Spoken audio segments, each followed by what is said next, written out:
పిత పుత్ర పవిత్రాత్మ నామమున ఆమేన్. ఈరోజు మార్చి 26వ తారీఖు.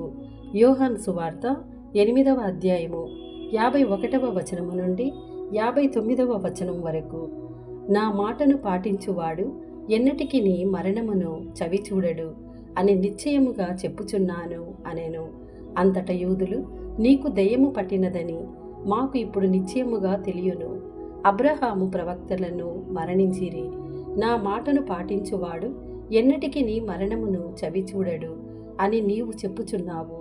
మా తండ్రి అయిన అబ్రహాము మరణించెను, నీవు అతని కంటే గొప్పవాడవా?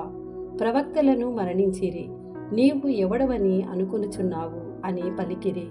అందుకు యేసు, నన్ను నేను మహిమపరుచుకొనిన ఎడల అది మహిమ కానేరదు.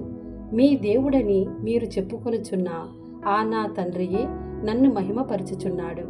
మీరు ఆయనను ఎరుగరు, కానీ నేను ఆయనను ఎరుగుదును. నేను ఆయనను ఎరుగనని చెప్పిన ఎడల మీ వలె అసత్యవాదిని అగుదును.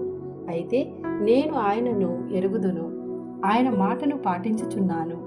మీ తండ్రి అబ్రహాము నా రోజును చూచుటకు మిగుల ఉత్సాహపడెను, అతడు దానిని చూచి సంతసించేను అనెను.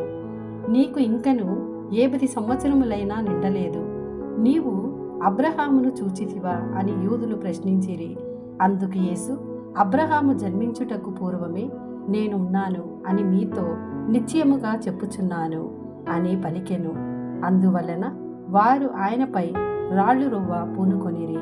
కానీ ఆయన దాగుకొని దేవాలయము నుండి వెళ్ళిపోయెను. ఇది ప్రభుని వాక్కు. సర్వేశ్వరునికి వందనములు.